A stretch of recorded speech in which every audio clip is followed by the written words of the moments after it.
دیکھیے هغه سیستم کېږي واړه واړه چې کلی سره کېږي سکندر سټیشن ته په یو غټ سکرین کې وړي ښکاري بیسک دی کې چې کوم فنکشن دی نه سوشل میډیا دی هغه کې موږ مطلب د ای ای د لپاره خپل ذمہ دار چې کوم ای ای. بسم اللہ الرحمن الرحیم. آج ہم نے جماعت اسلامی خیبر پختونخوا وسطی کے میڈیا سیل کا باقاعدہ افتتاح کیا ہے. حقیقت یہ ہے کہ اس وقت دنیا میں 6 ارب 80 کروڑ سے زیادہ لوگ موبائل یوزرز ہیں. ان کے ہاتھ میں اسمارٹ فون ہے اور یہ دنیا کی کل آبادی کا 85% بنتا ہے. اگر پاکستان کے اندر ہم دیکھ لیں تو موبائل یوزرز کی تعداد 19 کروڑ سے زیادہ ہے اور جو اس میں انٹرنیٹ استعمال کرنے والے ہیں وہ 12 کروڑ 50 لاکھ کی تعداد پاکستان کے اندر ایسی ہے کہ وہ انٹرنیٹ استعمال کر رہے ہیں. اس کا مطلب یہ ہے کہ آپ ایک سیکنڈ میں کروڑوں لوگوں تک اپنی بات پہنچا سکتے ہیں.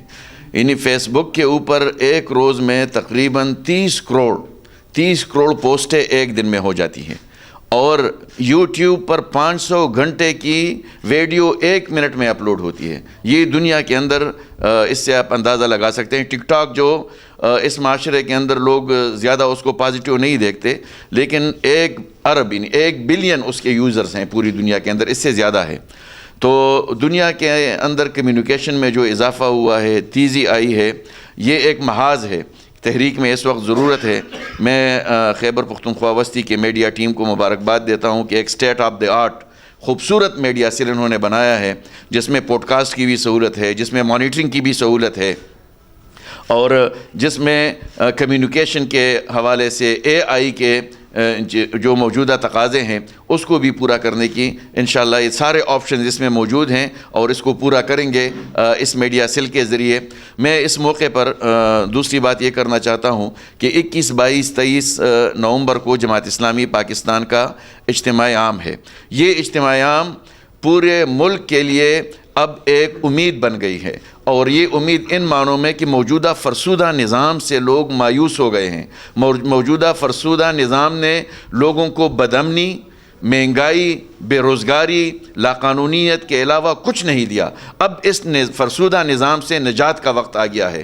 حافظ نعیم الرحمان صاحب کی قیادت میں اس نظام کو انشاءاللہ جماعت اسلامی تبدیل کرے گی. اس لیے ہمارے اس اجتماع عام کا نعرہ ہے بدل دو نظام. اس نعرے کے تحت ہمارا اجتماع عام ہو رہا ہے اور اس اجتماع عام میں خیبر پختونخوا وسطی سے پورے خیبر پختونخوا کے جو پورا صوبہ ہے اس سے ایک بہت بڑی تعداد میں 20 نومبر کو قافلے روانہ ہوں گے. پشاور سے اسپیشل ٹرین جائے گی اور ہزاروں گاڑیوں پر مشتمل قافلہ خیبر پختونخوا سے لاہور کی طرف سفر کرے گا.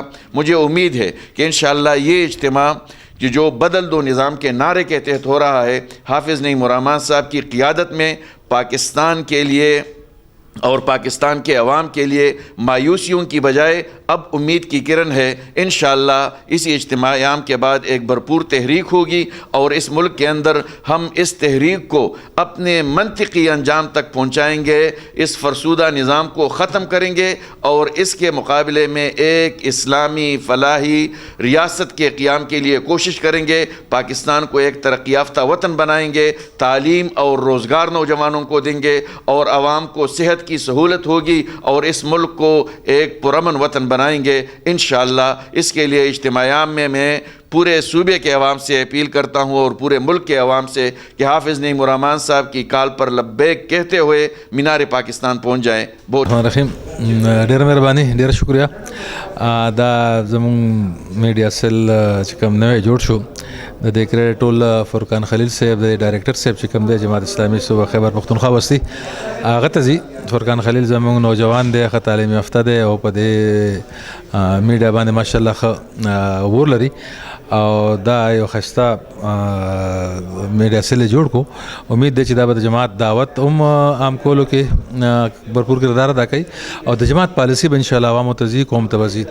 یقینا نوجوانان جس په دې وخت کې انقلاب غواړي او جماعت طرف ته متوجه دي او زموږ هم دا کوشش دی د امنګونو مطابق جماعت وچلېږي او امیر جماعت محترم حافظ نعیم الرحمان صاحب نوجوانانو لپاره د هغې تعلیم لپاره د سکلو چتول لپاره د هغې د روزګار لپاره بنوقابل یو ښایسته سیستم شروع کړی دی او نوجوانان د هغې کې الحمدلله تعلیم حاصلوي او روزګار باندې هم شي.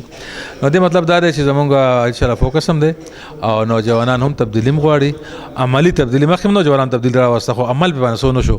انشاءالله جماعت اسلامي به هغه کر کې دیکھایږي چې کوم دا نوجوانان غواړي.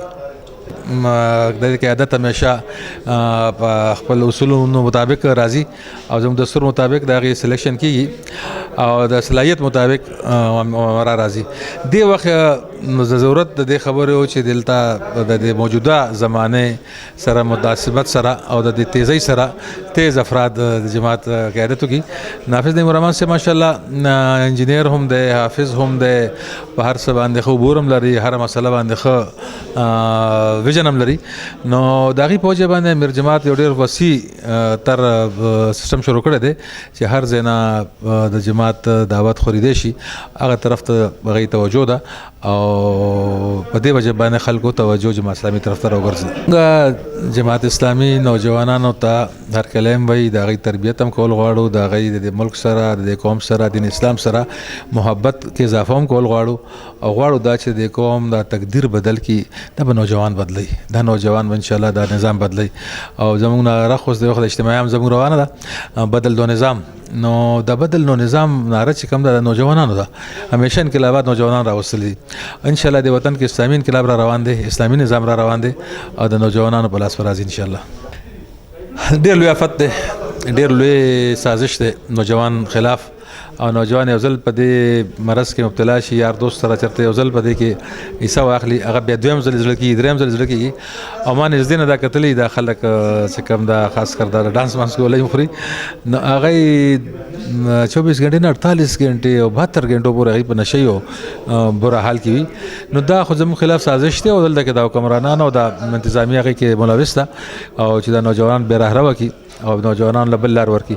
خو جماعت انشاءالله دې ته خلاف هم یو کمپین به کوي او راتلونکي وخت کې به انشاءالله د آیس خلاف مونږ یو بھرپور مهم چلو. د هغې وجه دا ده چې اصل زمونږ سرمایه د نوجوان دی، اصل زمونږ قوت د نوجوان دی، اصل د دې وطن ضرورت د نوجوان دی. چې دا نوجوانان په دې نشو تماشو کې خراب شي او رانه خراب کی، نو د وطن کې بیا هېڅ نه پاتې کېږي. نو موږ به د نوجوان بچ کوو، دا کول به بچ کوو او دا به انشاءالله د اسلامي نظام دپاره تیارو. پېښور سی پی او صاحب میاں محمد سعید سے ماشاءالله ډېر ښه کارکردګي روانه ده او ډېر ښه هر طرف ته د هغه نظر دی. ما ته خو داسې ښکارېږي لکه چې دا ورکوټ حافظ نعیم الرحمن صاحب دلته راغلی او ماشاءالله ډېر ښه انداز باندې د هغې هر طرف ته توجه ده او په غلو باندې، په رهزنانو باندې، په قبضه مافیا باندې، په آیس فروشو باندې مسلسل لګی د لاس اچوي او پولیس کې چې کوم مافیا دې خلکو سره میلاو ده او دوی نه کوم بتې متې اخلي په هغې باندې هم لاس اچوي. ډېر ښه کارکردګي ده، الله دې دغه صفات هم کړي، الله دې نور هم همت ورکړي. موږ ورسره همیشه مرسته کړې ده او بیا به انشاءالله کوو.